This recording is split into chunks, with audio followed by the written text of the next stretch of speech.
Order! Order! You are an incorrigible delinquent at times. Behave yourself, man!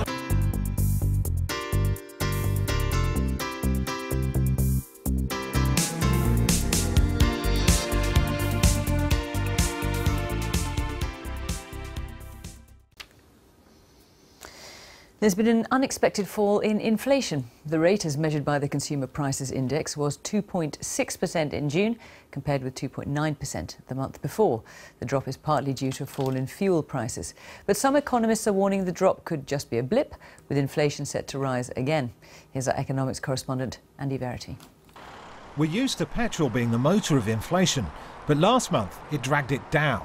Between May and June, the cost of fuel dropped by more than a percentage point. And instead of edging higher, as many expected, inflation generally fell back from 2.9 to 2.6%. One of the biggest elements that held inflation down was culture and recreation. Everything from theatre tickets to sports tickets to video streaming on the internet. And another big downward pressure came from these cheaper tablet computers. This afternoon, the Governor of the Bank of England gave his reaction to the figures. I think the first thing is one doesn't want to put too much weight on any specific data point. The bigger picture remains the same. The reason why inflation is above the 2% target is because of the depreciation in the pound following the referendum or associated with the referendum. And that's a judgment of the market. We'll see in the fullness of time whether that judgment's right, but it's a judgment of the market about the relative incomes in this country as a consequence of those decisions over the medium term. This carpet factory in Kidderminster is an example of a growing business dealing with that weaker pound. It means it has to pay more than it once did to buy the yarn that goes into its carpets from abroad. It's adapted to that, and more of its yarn now comes from British sheep. That's helped it to trim its costs and keep its price rises contained. Our prices have had to go up. We've increased prices by around 2% this year, and that's been a natural consequence of increased wage costs, yarn costs and energy costs. We have had to pass that on to our customers. While inflation's lower than last month, prices are still rising faster than the average worker's pay. The squeeze on living standards isn't over yet. It looks as if inflation might be dampened a bit by softer fuel price growth over the next few months, but underlying price pressures from post-Brexit falls in sterling are still there, and they look set to continue to push inflation up a bit further as we move to the end of the year. For now, the pressure on the Bank of England to tame inflation by raising interest rates sooner rather than later has eased. In the city, they're still betting a rise in interest rates will be needed, but not until next March. Andy Verity, BBC News. On the face of it, the latest economic figures were good news. While all the experts had predicted inflation would go up, what we actually got today was a fall in the cost of living.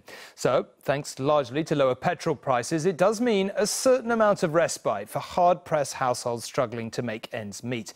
That's the theory anyway, but the brutal fact is, with earnings still lagging way behind prices, the economy remains sluggish. And there's also the small matter of interest rates. Experts were confidently predicting an imminent rise, but now that's unlikely to happen anytime soon. An economy full of moving parts, a nation of car drivers, falling prices at the pumps, fueling today's drop in inflation to 2.6%. Fuel prices have been trending down for some time, and that's because there's lots of supply in the world of oil.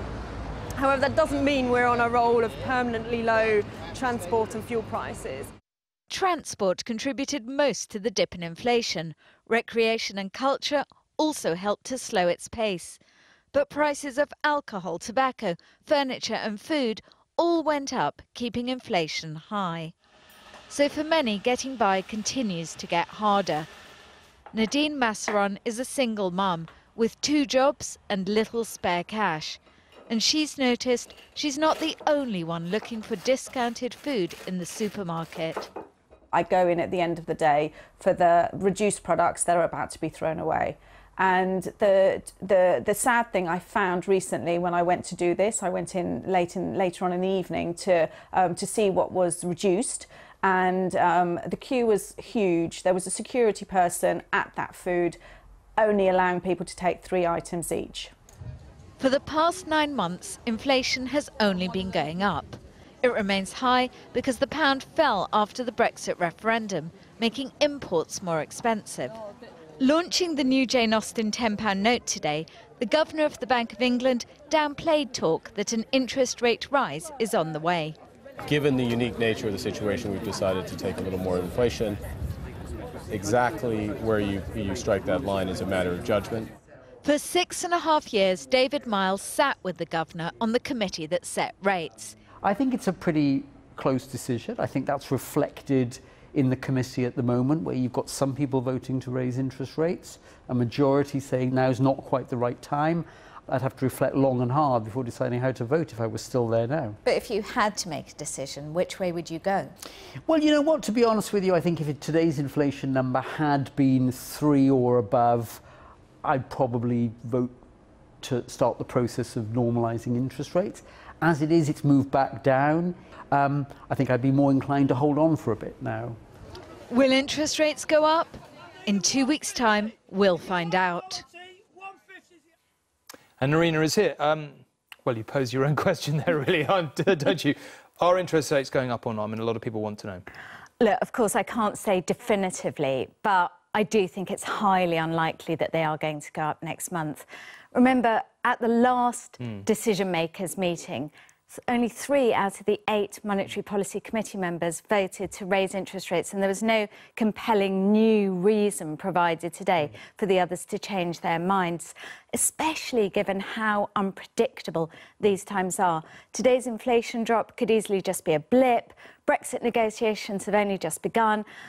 Business confidence, consumer confidence is all currently low. And even if interest rates were to go up, and I do think it's highly unlikely next month, we'd be talking about a 0.25% increase in interest rates only, which in the scheme of things, for most of us, wouldn't make a significant impact. OK, good news for borrowers, perhaps not for savers after all this time. But Maria, thank you very much indeed.